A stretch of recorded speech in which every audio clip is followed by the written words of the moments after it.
ಎಲ್ರಿಗೂ ನಮಸ್ಕಾರ. ನಮ್ಮ ಅಡುಗೆ ಚಾನೆಲ್ಗೆ ಸ್ವಾಗತ. ಇವತ್ತಿನ ವಿಶೇಷ ಸಿಹಿ ಪೊಂಗಲ್ ಅಥವಾ ಸ್ವೀಟ್ ಪೊಂಗಲ್. ಸಂಕ್ರಾಂತಿ ಹಬ್ಬ ಹತ್ರ ಬರ್ತಾಯಿದೆ, ಅದಕ್ಕೋಸ್ಕರವಾಗಿ ಮೊದಲನೇ ಸ್ಟೆಪ್ಪಲ್ಲಿ ಬಾಣಲೆ ಇಟ್ಕೊಂಡಿದ್ದೀನಿ. ಹೆಸರು ಬೇಳೆ ಸಣ್ಣ ಕಪ್ಪಲ್ಲಿ 1 ಕಪ್ಪಷ್ಟು ಅಥವಾ ಸುಮಾರು ಒಂದು 100 ಗ್ರಾಮ್ಸ್ ಅಷ್ಟಿದೆ. ಹೆಸರು ಬೇಳೆನ ಚೆನ್ನಾಗಿ ಬಿಸಿ ಮಾಡ್ಕೋಬೇಕು. ಗ್ಯಾಸ್ ಸ್ಟವ್ನ ಲೋ ಫ್ಲೇಮ್ನಲ್ಲಿ ಇಟ್ಕೊಂಡು ಹಸಿ ವಾಸನೆ ಹೋಗಬೇಕು, ಸ್ವಲ್ಪ ಬಣ್ಣ ಚೇಂಜ್ ಆಗಬೇಕು.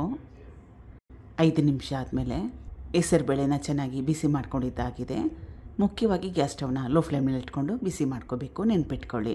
ಹುರಿದಿಟ್ಕೊಂಡಿರೋ ಹೆಸರು ಬೇಳೆನ ಬೇರೆ ಪಾತ್ರೆಗೆ ಸೇರಿಸ್ಕೊಳ್ತಾ ಇದ್ದೀನಿ.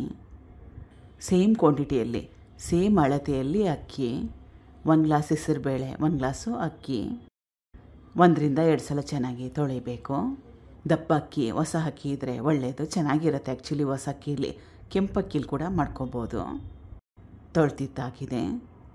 ನೀರನ್ನ ಸೇರಿಸ್ಕೊಳ್ತಾ ಇದ್ದೀನಿ, ಸುಮಾರು ಒಂದು 6 ಕಪ್ಪಷ್ಟು. ಇದನ್ನು ಕುಕ್ಕರಲ್ಲಿ ಬೇಯಿಸ್ಕೋಬೇಕು. ಸುಮಾರು ಒಂದು 2 ರಿಂದ 3 ಸೀಟಿನ ಕೂಗಿಸ್ಕೋಬೇಕು.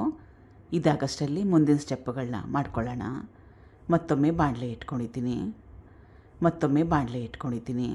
ಸುಮಾರು ಒಂದು 1/4 kg ಬೆಲ್ಲದ ಪುಡಿ ಇದ್ದರೆ ಅದನ್ನು ಕೂಡ ಉಪಯೋಗ ಮಾಡ್ಬೋದು. ಸಿಹಿನ ನಿಮ್ಮ ಇಷ್ಟದ ಪ್ರಕಾರ ಕೂಡ ಹಾಕೋಬೋದು. ಅರ್ಧ ಕಪ್ಪಷ್ಟು ನೀರು ಅಥವಾ ಸುಮಾರು ಒಂದು 100 ml ಅಷ್ಟು ನೀರು. ಬೆಲ್ಲನ ಪಾಕ ತೆಗಿಯೋ ಅವಶ್ಯಕತೆ ಇಲ್ಲ, ಚೆನ್ನಾಗಿ ಕರಗಿಸ್ಕೊಂಡ್ರೆ ಸಾಕಾಗುತ್ತೆ.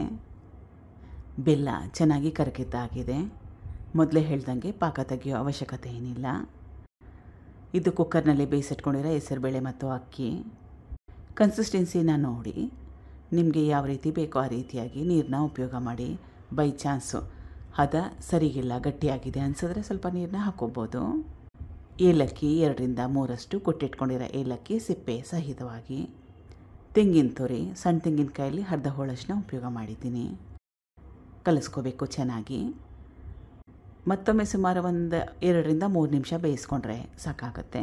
ಈ ಪದಾರ್ಥಗಳನ್ನೆಲ್ಲ ಹಾಕೊಂಡ್ಮೇಲೆ ಕೊನೆಯಲ್ಲಿ ತುಪ್ಪದಲ್ಲಿ ಕರೆದಿಟ್ಕೊಂಡಿರೋ ಒಣ ದ್ರಾಕ್ಷಿ, ಗೋಡಂಬಿ ಮತ್ತು ಬಾದಾಮಿ.